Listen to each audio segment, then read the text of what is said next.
So for the first panel this afternoon, we have humanitarian diplomacy in the Asia Pacific. We have 4 speakers, and I would like to ask them to come and join me on stage. So that is Dr. Guo Yang, Jeremy England, Isabel Carlson, and Ambassador Ong Keng.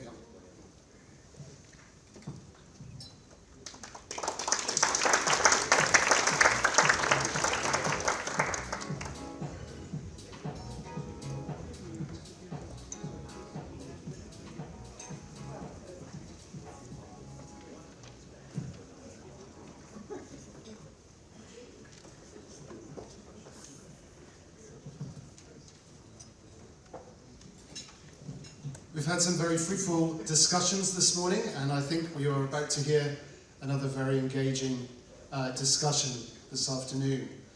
And I've planned it so that we have a similar setup, that I have had a number of questions which we've circulated before the event, so these aren't surprise questions. And I will go to each of the panelists in turn to ask them that question, they'll respond, and then we'll have a second round, and then we'll open up to Q&A. And Q&A, please use the pigeonhole. It's been working really well so far. Then we'll have a discussion. So first of all, I'm going to turn to Jeremy with his experience in the humanitarian sector over the past 20 years. We have seen a number of challenges, but also perhaps misconceptions about what humanitarian diplomacy is. And I'm wondering if you can just run it through that, and perhaps what role strategic foresight has or doesn't have in shaping it. Yeah, thanks very much. Thanks to all the organisers for the opportunity and for that introduction. So first, we're talking about humanitarian diplomacy, which is essentially the process of influencing decision makers or opinion leaders to act in the best interests of vulnerable people. So that's the aim of the exercise, and the objective within that wider aim may vary substantially between high-level diplomacy looking at changing global norms and laws, policies, resolutions at the United Nations or else, or it might be at a very practical field level trying to ensure access to populations, trying to ensure security for those people who are going in to support people, trying to negotiate release of hostages, access to prisoners, the safety of convoys of aid and so on and forth. So there are many different levels and objectives within the umbrella of humanitarian diplomacy. And just a little caution with that, there are many, many different agencies with different mandates, different ambitions, different cultural, legal backgrounds. There are many different types of disasters. I will be speaking a little bit more about complex emergencies and conflict-related disasters, because that's where the majority of my experience is. And I think others on the panel equally so. But there are many other kinds of disasters and other issues that may warrant humanitarian diplomacy as well. There are different opportunities, there are different risks to humanitarian diplomacy, and the contexts vary. So that's a bit of an introductory comment. The basics of humanitarian diplomacy, basic components are essentially the same. It's threefold. A proper assessment of what the problem is, the identification of a very clear strategy about how you're going to influence people's actions related to that problem, and then the dogged perseverance of implementation, which is not a one-off adventure, it's a long-term process. So just to unpack those 3 components, on the assessment side, we're talking first and foremost about understanding the problem you're trying to address, which starts with engaging the key stakeholders, the people in need.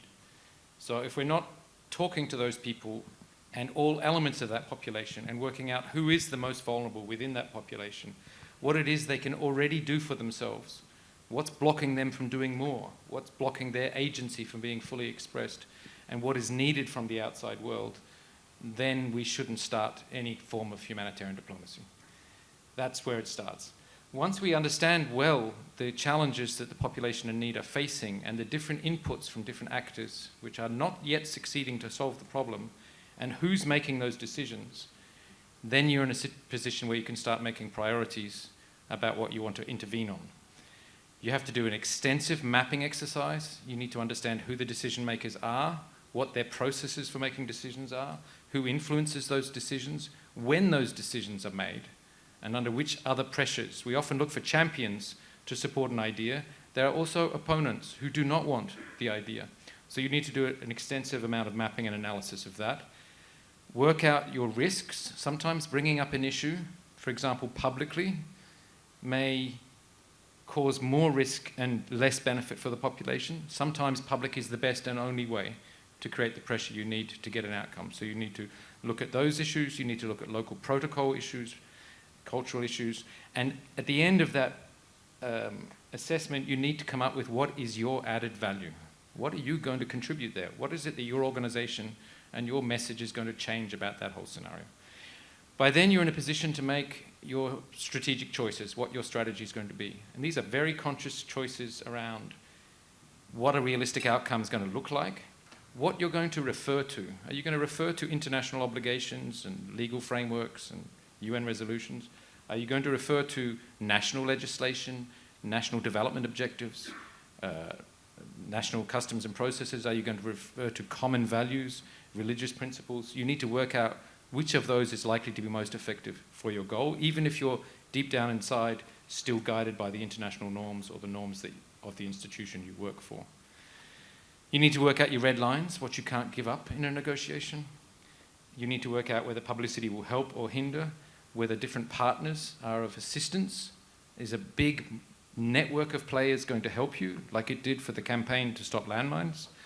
Or is it actually much better to do it in private, discreet, one-on-one diplomacy, which it might be if you're trying to deal with a military commander about access to people that may be detained by military intelligence? So there's very different targets required, very different channels of intervention. You need to work out your timing and understand your sequencing. Diplomacy is not a one-off issue. It's a constant ongoing dialogue. So your implementation will often depend on your organization's credibility.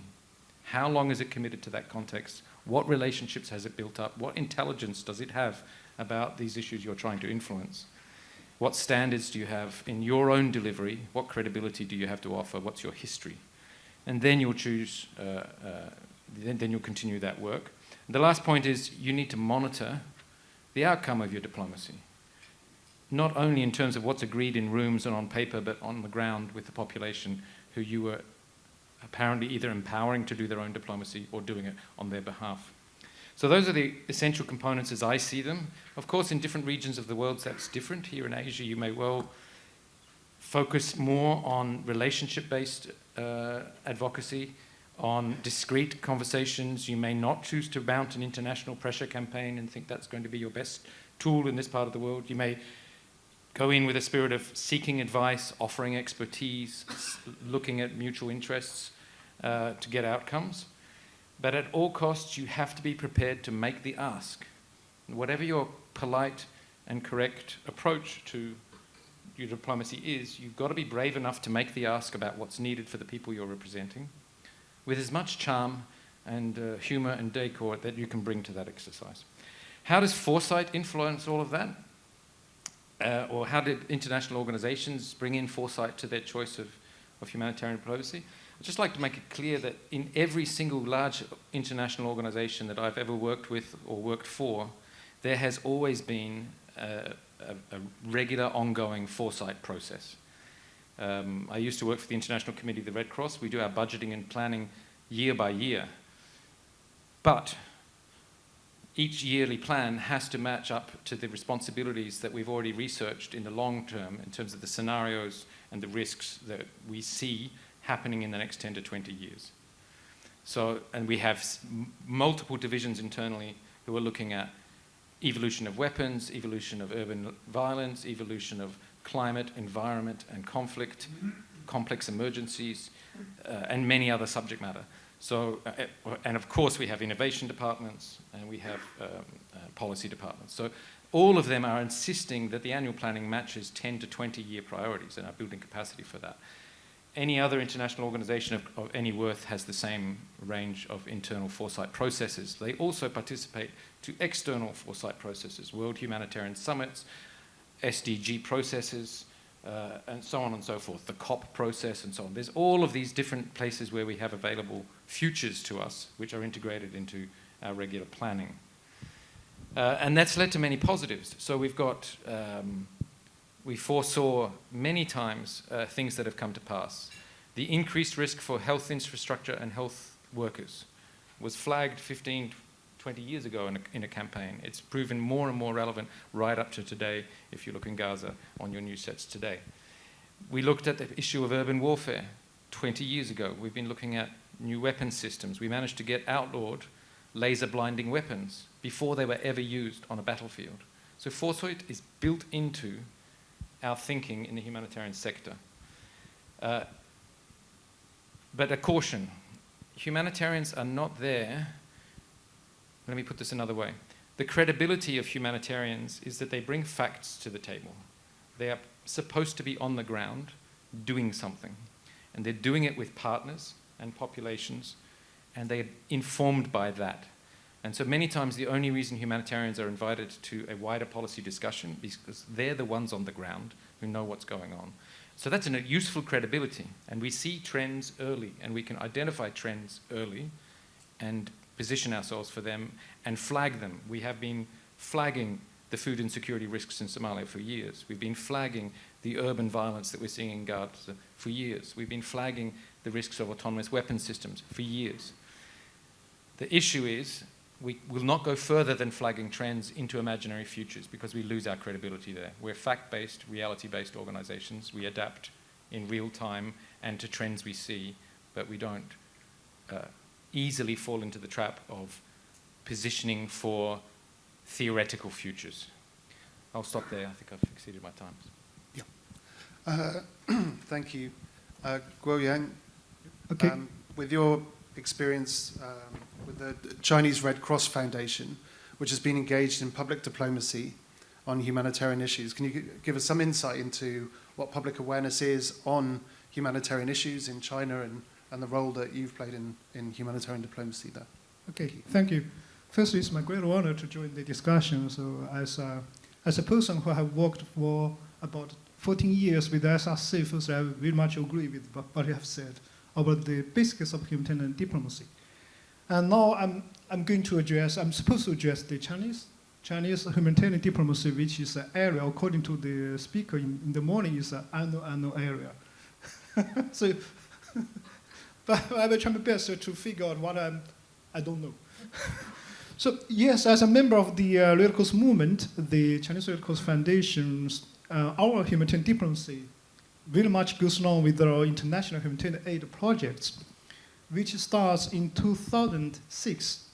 So by the end of 2022, we have released around 200 million RMB for projects in around 57 states.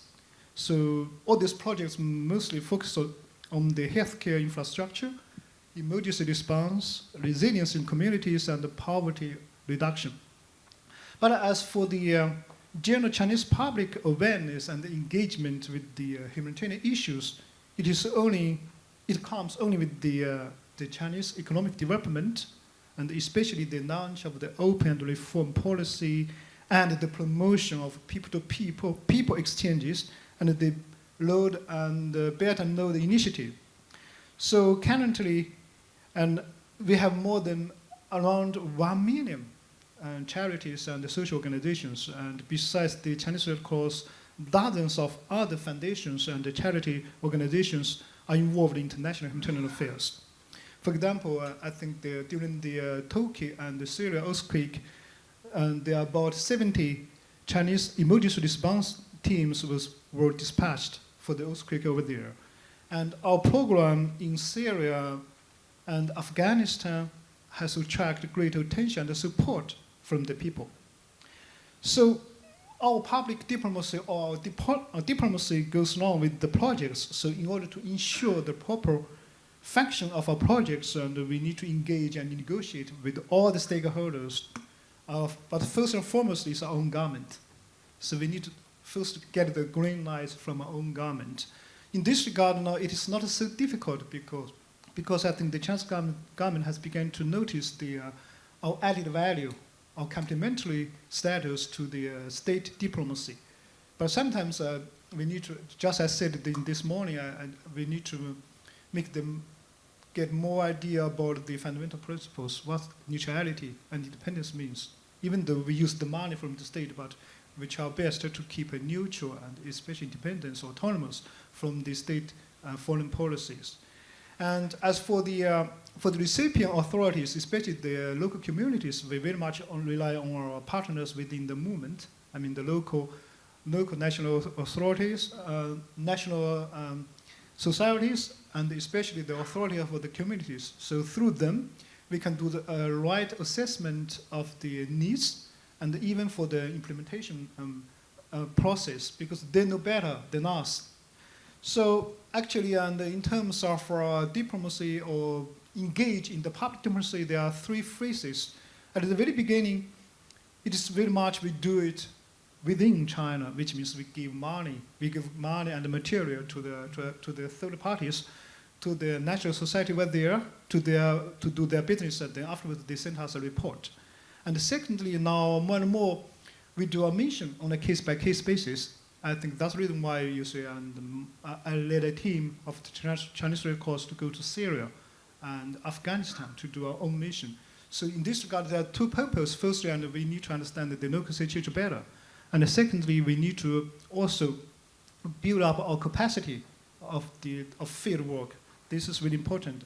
And lastly, now I noticed, and actually there are some Chinese foundations and social societies, they have a permanent presence in the country. So this is also very important because especially yesterday I had some discussions with my colleagues who are based in Thailand. They can even have a better understanding of the local needs and have better engagement with the communities. So, and there are also some very basic characteristics of our diplomacy. Firstly, and it is very much out of a sense of empathy. So we always remember when we are in need, there are some friends and give their hands to us, so we want to give in return. And secondly, as we Chinese people, we are very pragmatic and practical. So our projects, our engagement is very much issue-oriented or results-oriented. So to figure the needs is very important for us. What you need, we can give it to you. And last but not the least, you see, we just go there. We go there, doesn't with a very special idea of the social model. So we don't promote any specific way of governance, but we want to solve the problem. So I think these are the basic features of the Chinese diplomacy. And we also notice actually we don't have a special body of diplomats within the Red Cross and even within any other Chinese social societies. So in this regard, I think we need more efforts in the capacity building. And this part I will address later. Thank you very much. Thank you. Now if I can turn to Isabel, coming from OCHA in Afghanistan, and in the past 20 years of your career, you've engaged in many complex settings. I'm wondering if through that we've seen changes in approach, but how has that impacted humanitarian diplomacy? Thank you very much, and good afternoon. So I think in this particular session, you've already heard from Jeremy the principles of humanitarian diplomacy, and I won't go back into the details of what he said, but I think I would like to illustrate it, and more specifically, by telling you how this is happening in a country like Afghanistan today. We are in a very unique context, as many are, but in this particular case, we are in relation with de facto authorities, and we're coming in at a time where this country has been at war in one way or another for 40 years. And so we're in the midst of where everything, I think, humanitarian has been trialed in Afghanistan, including very close Silv-Mil relationship with humanitarians, and sometimes even behind humanitarians, with militaries actually taking the role of humanitarians. So we've seen a lot of different trials and error in that country, and it's very interesting to see where we are at today when the war has ended, and has ended in a very particular way. And if we look at what humanitarian diplomacy is all about, it's all about relationship. It's all about networks. It's all about being able to speak to one another and ensure that messages are understood and that alignment can happen. And alignment to serve the people. The main objective of humanitarian diplomacy is about making sure that assistance is reaching the most vulnerable communities that we are there to serve. And to do so, we have to, for one, have access. And that's the lens I'm going to take for Afghanistan. Because having access, we speak a lot about access. In humanitarian diplomacy, we speak a lot about access when we are humanitarians. But what is access? The main point of access is for the people we serve to have access to assistance and basic services. It's not necessarily about us. We often make it about us, but it's really about the people we serve. But to do that, to ensure that those services are there, that the assistance is delivered, that is adapted, we need, as humanitarians, and sometimes as a wider community, to have access to these people. And assistance is not only about shelter and clean water and food, but it's also about protection. And that's one of the key elements of, I think you talk about changes. Alistair, that's one of the key changes in the recent year, is that humanitarian diplomacy is, yes, about convoys going in with food and blankets and water and medicine, but it's also about how do we protect these people. And so access is, yes, negotiated sometime with other countries of the region. It can be the case. In the case of Afghanistan, access is about negotiating with de facto authorities.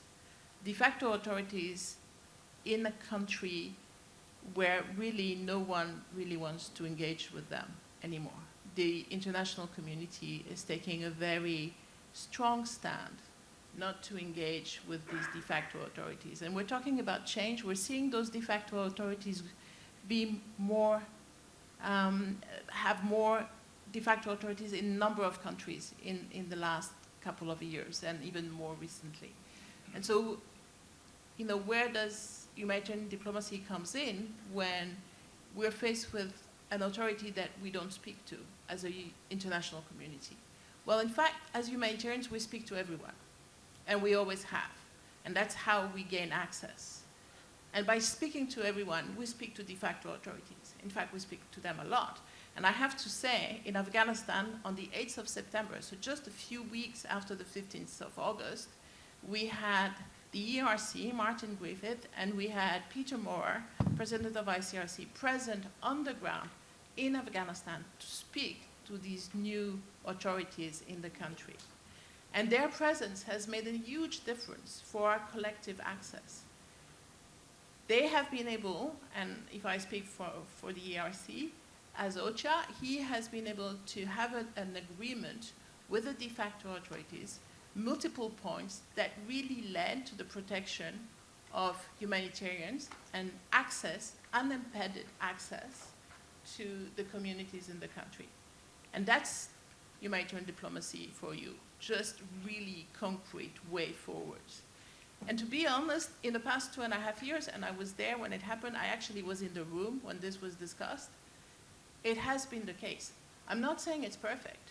I'm saying we have to face daily impediments, administrative impediments. We're faced with a movement, to not call them something else, that is very decentralized. So this negotiation of access is happening all the way at the national level, all the way down to the district level, sometimes village level, to make sure that this assistance and this access of the people to the basic services is actually happening. And that's on a daily basis. That's not something that's done and over with once you had negotiation. You have to renegotiate and renegotiate and build those relationships. Build those relationships with, you know, agreements on ways forward and on ways of thinking that can be very different. I find it fascinating that talking to the de facto authorities they actually accept to talk to me. Look at who I am, you know? And we can have a dialogue. We can actually sit and agree to disagree, but we can still have access. I'll stop there. Great, thank you, Isabel. Ambassador Ong, during your period of tenure as ASEAN Secretary General, you experienced a number of humanitarian emergencies, and there have been many since. Perhaps on reflection, what would you say are the key underappreciated components of diplomacy seen at the regional level in Southeast Asia during these periods? Well, first thing, we do a lot of things that people don't realize. Yeah.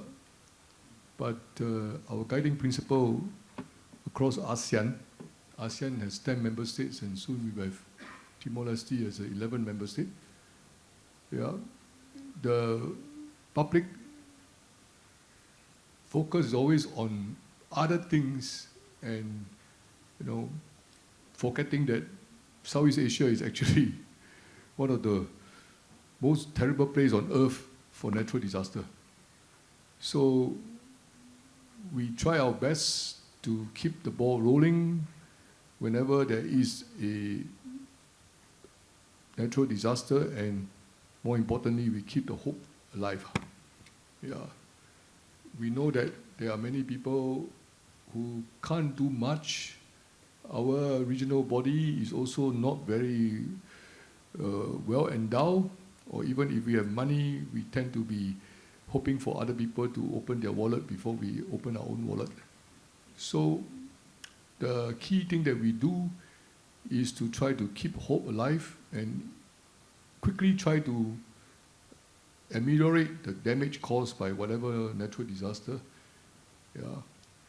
One of my colleagues in the Singapore NGO described all this action as collective compassion in motion. So the idea is keep collective compassion in motion. And we do it by 3 ways.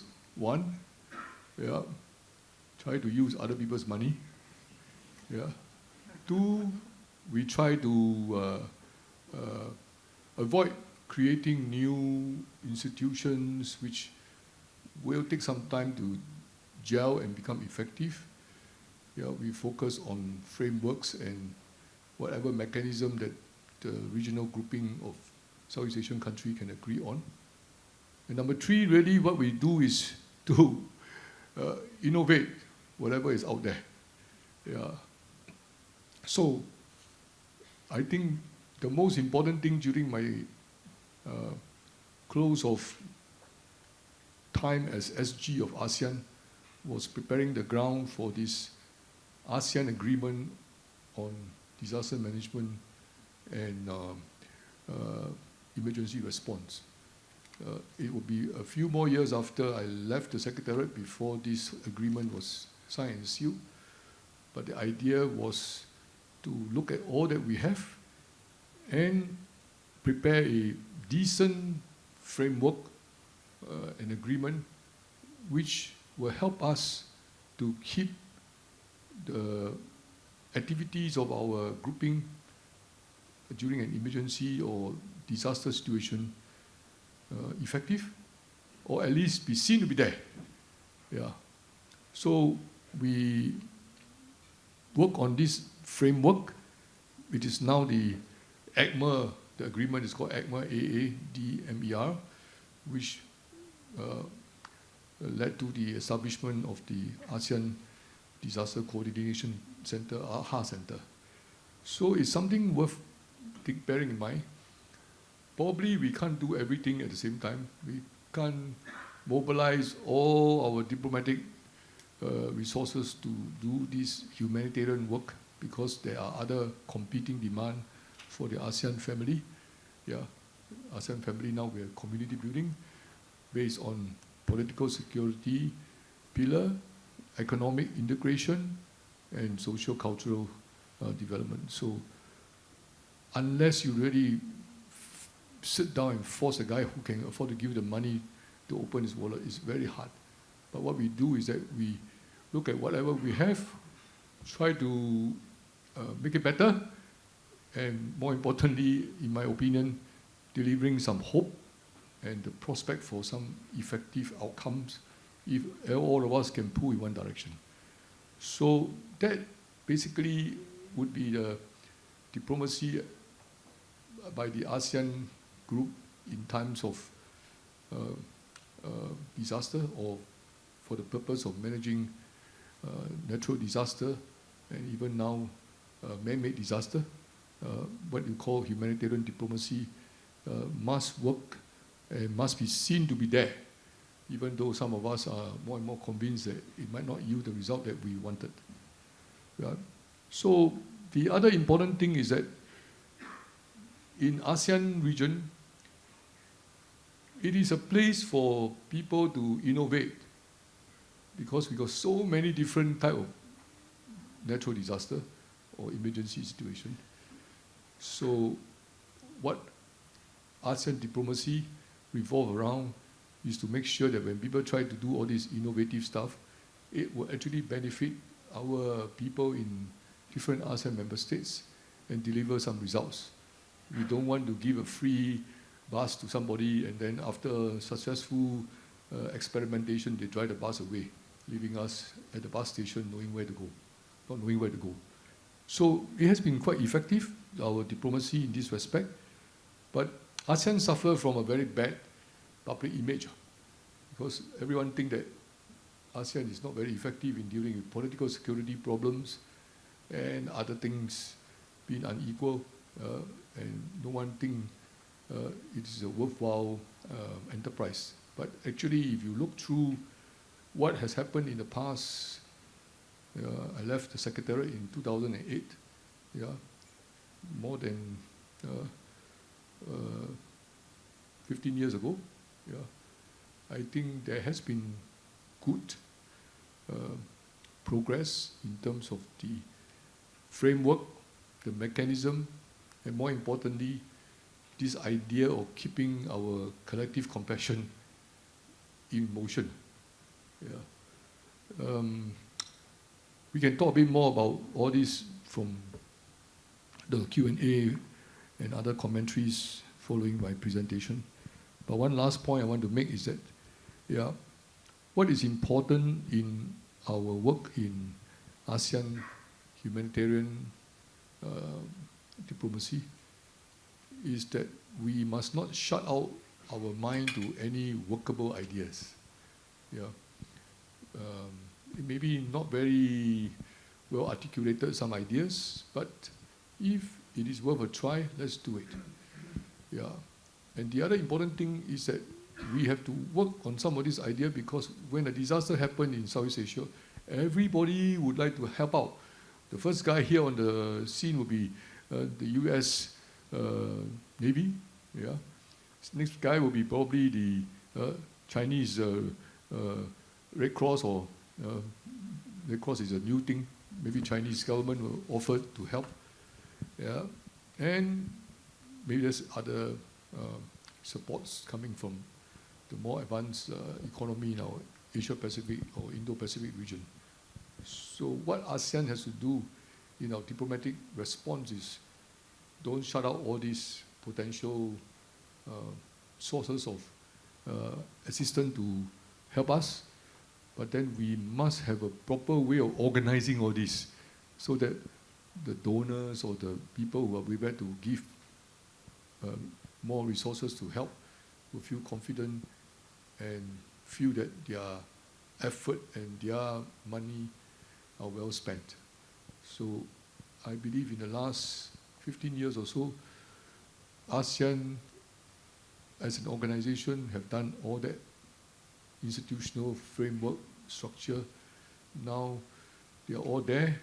It is how to deliver the goods to the people affected by all these humanitarian crisis, and in the process come across as being capable of doing more, because the way we see it, there will be more disaster, more emergency situation, given the fact of climate change and other kind of phenomena that we see in this world.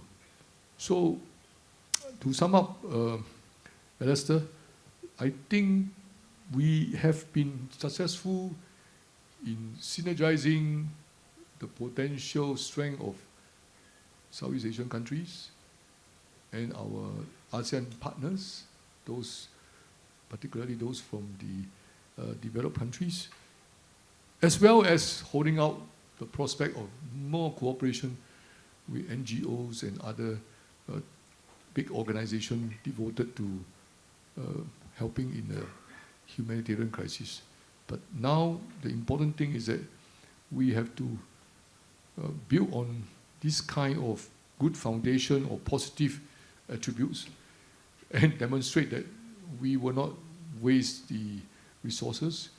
We are quick to be there on the ground, yeah, and on top of that, we work towards a certain outcome which is sustainable. Yeah. Thank you very much. Thank you.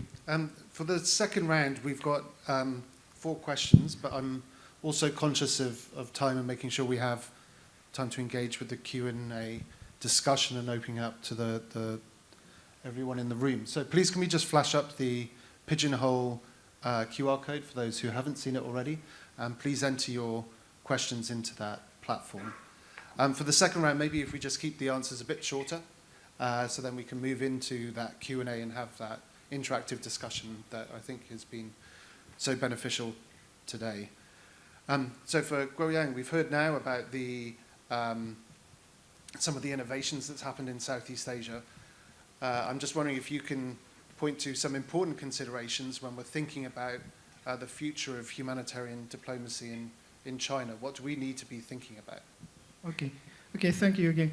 So I think in this regard, I can give you 3 keywords for this kind of consideration and innovation for the Chinese Red Cross. Firstly, I must say that now we have quite a positive policy environment, as I've mentioned before, with the development economy, with this BNI initiative, and especially the notion of the so-called the community of shared future for mankind. Now there are more and more Chinese enterprises that are pushing business overseas, as well as the Chinese social organizations. They want to have more international presence. In this regard, the Chinese government, I mean the Ministry of Civil Affairs, even have issued a plan of action to encourage the Chinese social organizations to go abroad. And now there are a little bit about 103 Chinese social organizations that have got the consultant status within the UN Economic and Social Council. So in the future, first I foresee there'll be more Chinese social organizations be involved in the policy discussions at the international level. The second keyword is the capacity building. As I mentioned before, the so-called humanitarian diplomacy is sometimes very often improvised, depending on the needs at any given moment, and can be practiced by any staff of humanitarian organizations. So, especially for the Chinese Red Cross, and we are planning to. We shall prepare for the humanitarian action and complex emergencies. I mean, situations mixing several kinds of disasters and crises, especially natural disaster combined with the conflicts, because this is the nature of the Red Cross. So we must pay attention to that. So in this regard, and we notice we need to enhance. This is also the lesson we learned from our activity for Syria. We learned that we need to enhance our capacity in terms of situational analysis. So that's the reason why I very much encourage the permanent presence of our staff in the field to know the situation, to do the right assessment of the situation. This is our added value even to the government and to the military. And secondly is the enhance our knowledge of international laws, including IHL, international human rights law, refugee law. So in this regard, actually, we have already engaged with the SRC and the OCHA to understand the international norms. And last but not least is the risk and security management. So in this regard, this is the area we really need to enhance our understandings, and as well as the negotiation skills as a diplomat. So in this regard, actually, we are planning to integrate the book published by the SRC and together with the UN about the frontline negotiations into our daily practice. And also in this regard, we notice we need to engage more with, for the security and the risk management, we need to engage more with the military to help them understand the nature of the as a humanitarian organization. But last, not the least, I want to promote a principled diplomacy with the government. Sometimes we notice that it is not so easy for us to raise money for the international humanitarian projects. But you see, the Chinese government, they have this money and they have this international development cooperation agency. So we want to persuade them to purchase the services of our humanitarian organizations. But at that time, we need to enhance their knowledge of the fundamental principles. What's the added value to them? So yes, we are part of the state, but we are not integrated part of the state foreign policies. Even though I worked for the Ministry for Foreign Affairs for several years, but I don't take myself as a state diplomat, as a more humanitarian diplomat. So in this regard, we really need to help to understand the added value. I think in this regard, more or less, the government has noticed it. That's the reason why they sent us to Syria instead of the state. The state agency, the state aid teams, they send the Red Cross to Syria. They think it's much better.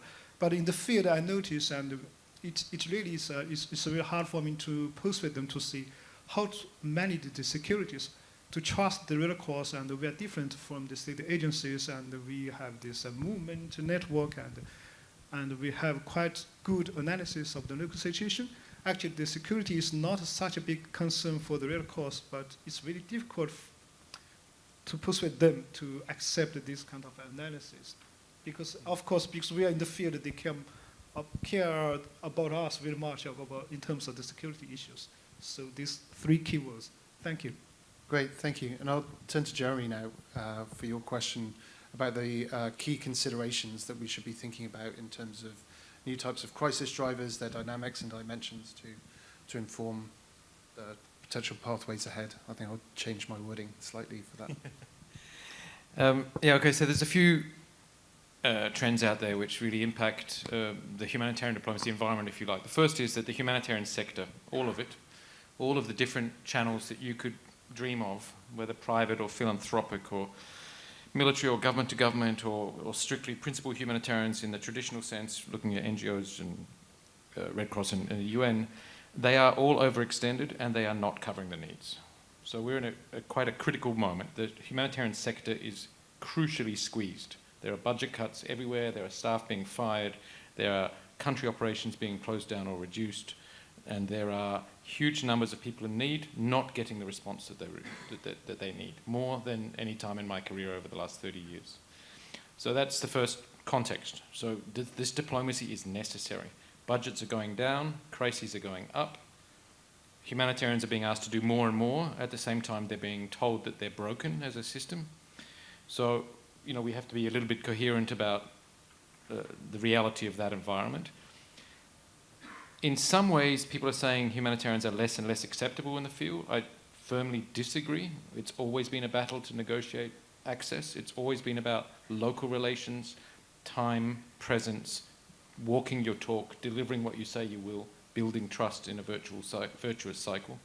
So that's going on as normal, but a lot of it in the wider world is being questioned, and that's causing confusion then for authorities in different locations.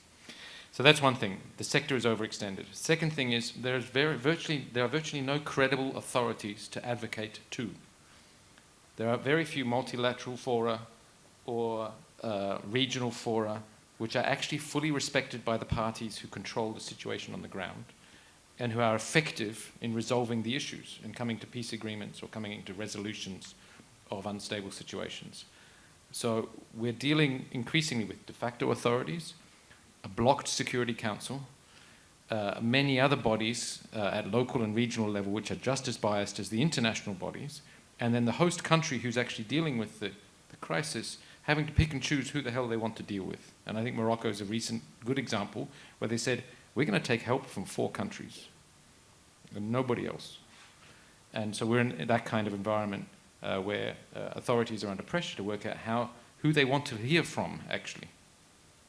The next issue, consideration, is the whole disputed facts situation, misinformation, disinformation, hate speech, polarization, exploitation of different truths for different political purposes, which are sacrificing people's trust in response channels. And we also demanded for immediate positions on something before anybody's even made an assessment on the ground and triangulated the information and tried something. And then a desperate reach for technical solutions, which are somehow going to fix the world, whereas in fact we know the origin of most of the problems are political and not technical. Then one last point, there's a huge underestimation of the risks that are undertaken when you launch your diplomacy, particularly public diplomacy. Narratives are twisted, manipulated. Basic norms are no longer accepted and they're questioned. We've now heard, again, I have to use the current example, Israeli ministers referring to behavior of World War II, which we said never again. They're referring to World War II as justification for what's going on now in Gaza. So international norms that we established since then are somehow no longer relevant. So public diplomacy particularly is very easy to instrumentalize, twist, and misuse. So these are considerations when you design your diplomacy strategy. For humanitarians, it's like the very first keynote speaker said, know yourself, stay true to yourself, be factual, be present on the ground, stop opinionating from somewhere else in the world. If you can't be present, I contest your right to have such a strong voice in humanitarian diplomacy. Be trusted by the people you're trying to serve. Seems still to be the only solution to having a credible voice amongst those considerations. Thank you. And to Isabel, we often hear, and it's coming out quite clearly, about the reactive nature of humanitarian mechanisms. How do we plan ahead, given that basis, for informing humanitarian leadership and diplomacy for these complexities of the future that we've been hearing about today? Thank you. So, are we reactive or are we adaptable? I think, for me, we're not reactive, we're adaptable. This is the way we are. This is our raison d'être. We have to adapt to whatever is going to be thrown at us as humanitarians, because we have to be the first one on the ground. We have to understand the context.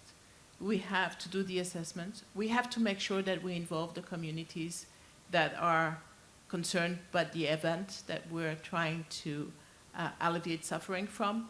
So we need to do that in a very adaptable manner, and we have, over the past so many years, as humanitarian, adapted to pretty much every context.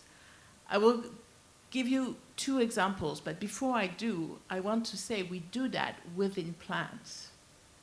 Humanitarian response is not something that's coming out from one day to the next. And when we adapt within existing plans. The humanitarian response plan that's designed every year for every country is taking into account all the trends. And let me give you an example. In Afghanistan, in the last 6 weeks, we've had 3 earthquakes and a massive returning crisis at the border. We've actually been able to integrate those responses and to deploy the necessary assistance because it was part of the plan. We had integrated, when we prepared the plan for 2023, that there would be natural disasters, that those natural disasters will probably affect X thousands, hundreds of thousands of people, and that we were seeing potential movement between borders increasing before the end of the year. So we're actually responding and adapting to those crises within an existing plan. So it's not out of, and it's question of scale, it's a question of capability, it's a question of decision making, it's very much a question of funding. And so our plans are really related also to the ability of the international community to continue to have an interest in a specific country, a specific context, and not to forget, as Jeremy was just saying now, that whatever context comes on the highlights It's not necessarily the only context that will need to continue to have plans and continue to have a response. But to come back to my examples, we have been faced with a unique situation in Afghanistan where the de facto authorities have put a ban on the employment of female staff, of Afghan female staff. We haven't talked about gender very much since this morning, so I'll just use that opportunity to do so. It's a massive catastrophe for humanitarians. Female staff, especially in a context like Afghanistan, are essential to reach women in the communities. We can't work without female staff. We wouldn't have a principled approach. We've talked a lot about our humanitarian principles. One of our key principles is actually to reach the most vulnerable, women and children. Yeah? So this is not an option. That happened on the 24th of December last year. And on the 26th of December, I was talking to key donors, and I was saying to them, trust the humanitarians. They will adapt. We will find solutions. We will negotiate our way back. We will negotiate the women's way back at work. And we have, in a very, very discreet manner. Probably most of you in this room don't know that Afghan women actually are working in the humanitarian field every day, but we don't talk about it. We're protecting them, and we're protecting their work. And they are part of the protection for the communities, the women in the communities. This is very quiet, but it's happening. We're adapting, always. We're not reactive. Thank you. And the last question before we open to the audience for Ambassador Ong is, and what are the important scenarios that we should be anticipating when we're thinking about diplomacy in humanitarian settings? Be realistic and avoid too much of ideological consideration. Yeah, I always like to say first thing first. You have a guy who has his whole home and family swept away, and you want to talk about all those other things about man or woman, women should not be allowed to do this and that. So I know it's difficult, but I think we should not give up on stressing this point. We have a disaster in front of us. Let's get the food and water supply out, yeah, before we talk about other things. How do we improve humanitarian law and disaster relief framework, blah, blah, blah. No, this is not the time to talk about those things. Yeah. So that's my response. Okay, thank you. So I hope everyone's been active online. I can see we've got 16 questions, so I won't choose them all. I will give the panelists the opportunity to have a look at these, all the questions afterwards, the ones that we don't get to. And I will go one by one, because I think that is the easiest way to deal with this situation. So the first question, which will come up, is when national authorities systematically violate IHL and major donors have downgraded diplomatic relations, how can diplomacy go beyond seeking access towards addressing the causes of vulnerability? So this is one thing, reiteration of the point that I made earlier. I think the important thing for us, for the bigger organization championing work in disaster situation, or for regional body like ASEAN, we should just focus on what we need to do first. Yeah. We can debate about that, but the funny thing is that at the end of the dangerous phase of a disaster relief, everybody all pack out and go. And people forget about what they've been screaming about at the beginning. And then they wait for another disaster to come, and then they start screaming again those things. So I think what we need to do is have some, what I call adults in the room. Yeah, there are good statesmen in all our respective countries and regional organizations. Let's just get going. Yeah, we can talk about violation of IHL, but if there is a need for us to bring out the water supply and giving shelter to people and don't let women be bullied and kicked around, by those guys who don't think that they are out, they should be out there. We take care of these things quickly. Yeah. Then there must be a system in regional bodies.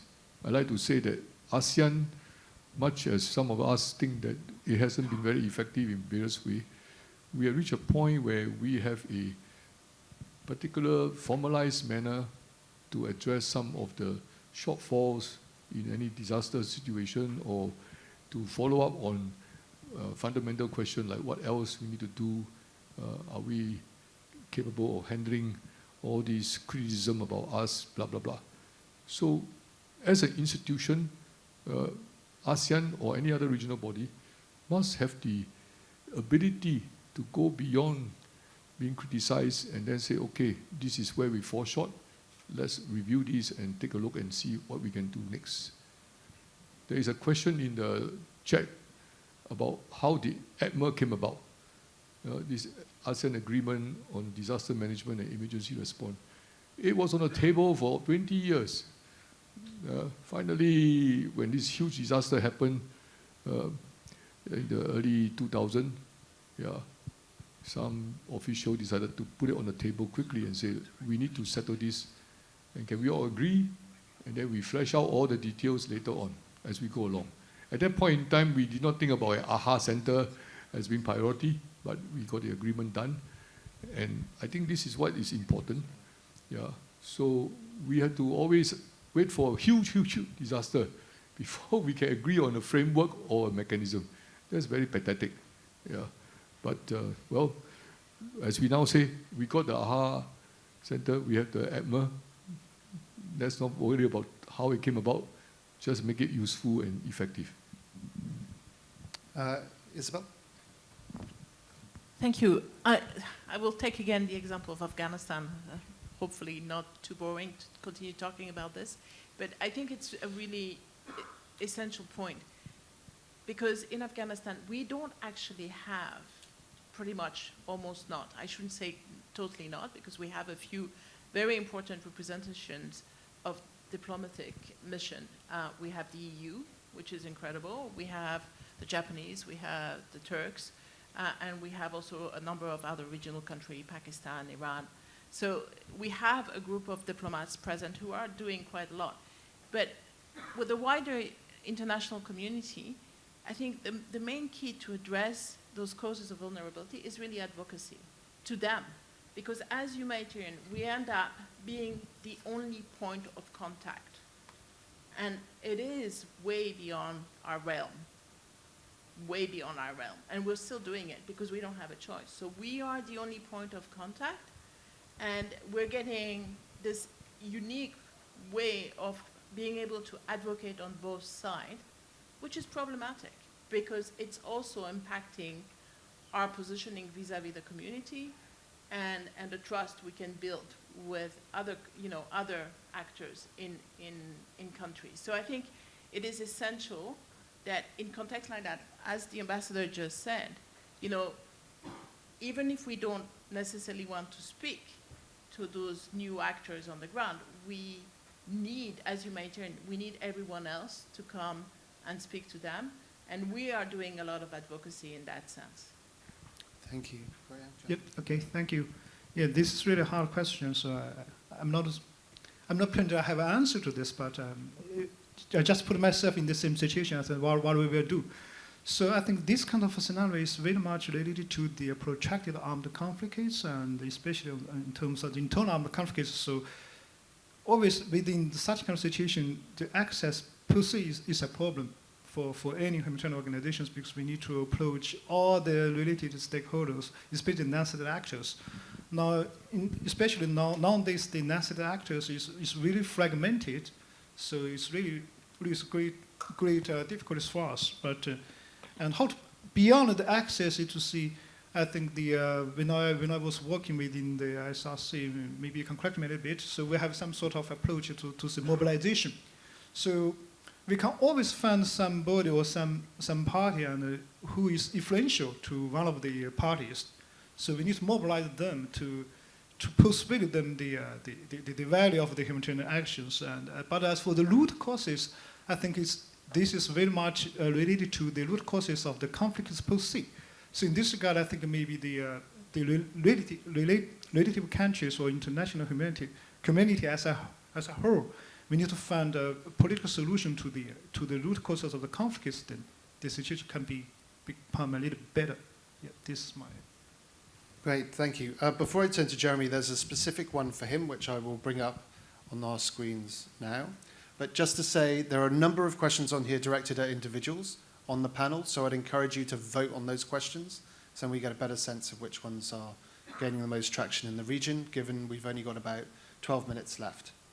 So, Jeremy, if you've got any ideas on or responses, thoughts on the first question, but also on the question of what does humanitarian diplomacy look like with military actors in this region, and what suggestions you have for it when the military plays an outsized role. Thanks very much. So I think I'll try to combine them. In both questions, one of the key issues is sequencing. So in effective diplomacy, you need to have a relationship. Once you have a relationship, you get access to each other. In the example Isabel brought us from Afghanistan, because she has access, she can then go and have serious assessments on the ground and serious negotiations with the authorities about a whole range of other things that were the concern of the last question. And the same is true in diplomacy with military actors within the Southeast Asian region, regardless whether it's about issues of conflict or instability or issues of natural disaster or other issues. It's first and foremost getting to know each other and having enough trust that we're willing to access each other's facilities, access each other's policy processes. We're going to have that dialogue. If we can have that dialogue, we can then start introducing the key subjects that we wish to discuss, that we have a mutual interest in. I'll give you an example. Maritime security is a big issue for every country who has any frontier on the South China Sea. And we recognized that 15 years ago, and we worked together with militaries in the region, and Singapore was kind enough to host the very first conference, together with the International Committee of the Red Cross, looking at the legal frameworks that apply for maritime security. So the law of armed conflict at sea, but also the other laws that apply in terms of territoriality at sea, rescue at sea, and so on and so forth. And that was something of great interest to all of the different maritime nations, including the US and China, who joined together here in Singapore, and all of the ASEAN nations with navies. And they could explore a mutual interest topic together, and we could also present humanitarian concerns in that dialogue, both from a point of view of humanitarian law and potential humanitarian consequences in the scenarios that they were managing, and establish the person-to-person relationships that would be necessary in the worst-case scenario of something going wrong in the region with regard to maritime security. So we knew who to call and who we could influence at the time if something kicked off. So that was possible because Singapore provided us a relatively neutral, functional environment to host it out at Changi. The nations of the region trusted the ICRC to have a sensitive conversation behind closed doors about future scenarios they were worried about and they were preparing. That's built on trust, that's built on long-term relationships, that's built on a sequence of focused diplomacy that starts, yes, very boringly with access and getting to know each other, and finishes in a very exciting way on core issues that we're trying to move forward in terms of preparedness from the ICRC's point of view for any humanitarian consequences that might arise from a maritime disaster. I hope that, keep it short there. Great, thank you. We have one for Ambassador Ong, and then I'm going to pick a general question and ask all the panelists then to perhaps give some concluding remarks after this question. For Ambassador Ong, what ideas or suggestions do you have for Singapore and New Zealand as they take the helm of the ADMM Plus expert working group on HADR in 2024? First of all, don't come up with any new ideas. Yeah. Just look at what is there and hasn't been fully implemented or hasn't been fully tried out, and then get it going. Yeah. Because the old ideas that have been put on the table are not useless ideas. They have been thought through. Yeah. And in the process, I think if there is some spare time, look at all the existing framework and mechanism and try to practicalize at least one thing, yeah, so that this mechanism or whatever initiative or framework there will not just be in the books. So you look at it, there are plenty of things, you know, if you ask any one of our ASEAN officials or even those of you from the NGO side, there are many things already on the table. Just pick out one or two and say, okay, these have been lying around for the past so many years. No specific example or project to bring more action to it. So can we just look at it? And you know, in this case, Singapore and New Zealand, we are two very small countries. Of course, Singapore even smaller than New Zealand, but we are generally more sensible than many other people who, you know, look for grandeurs and other what they call legacy projects. So we be practical, and if we can do that, I think it will be at least there will be a record to say that we activated this mechanism or this framework. So that's my first response. Yeah, but there are plenty of new things people like to put out. But right now, let's try to look at everything that is there already on the table and activate it. Great, thank you. And this will be our last question.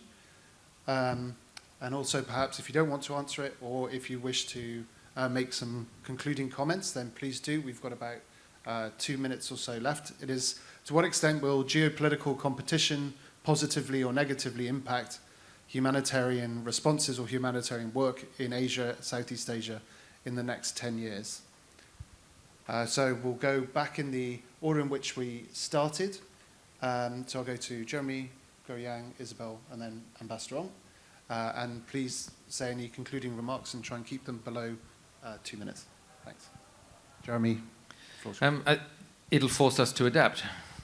I think we've been foreseeing global geopolitical changes for decades. We've been seeing steps and evidence of movements in different directions. We've been seeing greater regionalization of responses. That's old news in Southeast Asia. We've been seeing increasing risks of global geopolitical conflict. That would change totally the demands on all of us. It's very hard to answer specifically to such a general question. But the bottom line is that the humanitarian community will simply have to continue to adapt and will have to continue its work now on the relationships and the networks and the mutual understanding that will allow us to act no matter what scenario comes in the next 10 years. Great, thanks. Guoyang. Thanks. Actually, I want to address this question from another way. From a personal perspective, I think the humanitarian diplomacy can positively impact the geopolitical competitions as well. Because my personal opinion tells me that, experience tells me that the humanitarian aid issues is the most either part for the exchanges between peoples and between states. And the last, I must say, the diplomacy is something about compromise.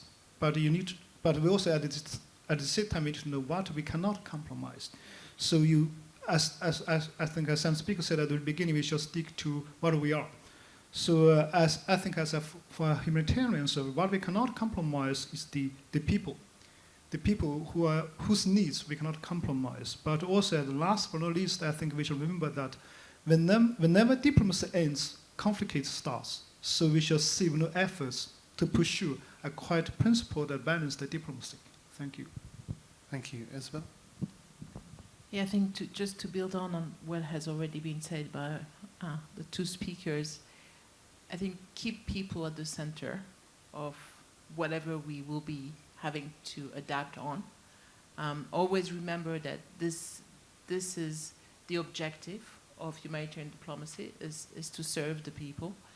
And ensure also that we are moving towards a space where those networks and relationships are more based on trust and acceptance of the fact that they will be multiple, diverse, not always considered as acceptable, but nevertheless stakeholders, and that we will need to build those relationships.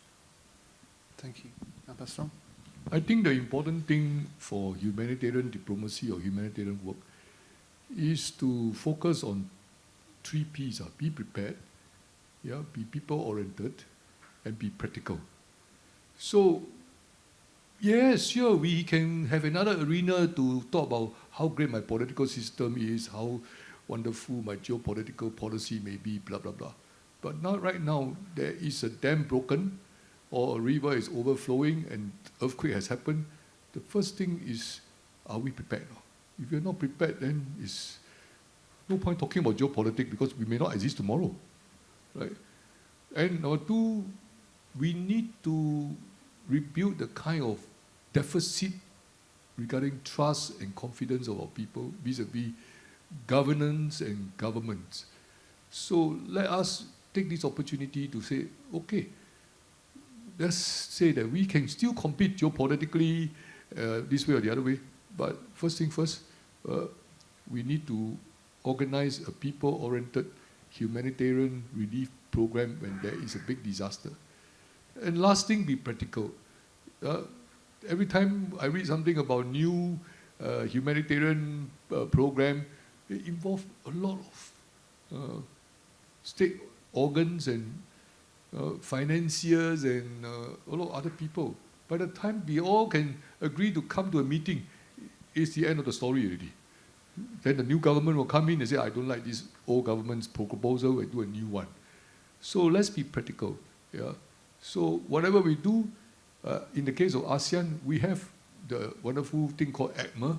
Let's operationalize it as much as we can and be practical in doing so. And number 2, what we can do is to always ask ourselves, how can we convince the people that the government of the day or the international or regional community would like to help them if they are in a big disaster or big problem caused by certain factors beyond our control. And I think if we can get the feeling that there is someone called government willing to work and prepared to help us or save us from this kind of dilemma, I think it will be good for all of us. So let's try to do this. I know it's very difficult because my friends in ASEAN always say I need to show some results, and some of these require 4 or 5 years, or maybe forever. But I say, hey, come on, you can try. At least I can say to myself, I die trying. Yeah. Thank you. Thank you, and thanks to all the panelists for their interventions this afternoon. And with that, I would like to ask you to join me. We're out of time to thank all 3 panelists for their interventions.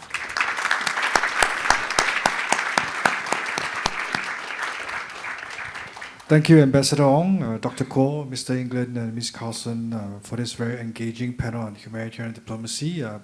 May I now invite Colonel Freddie again on stage to present a token of appreciation to the speakers. Colonel Freddie, please.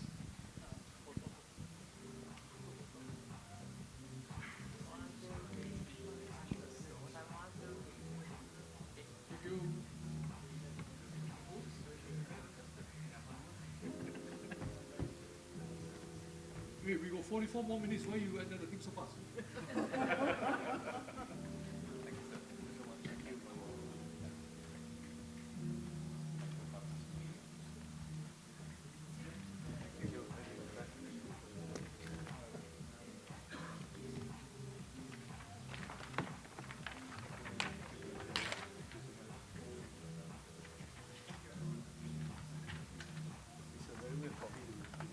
Thank you.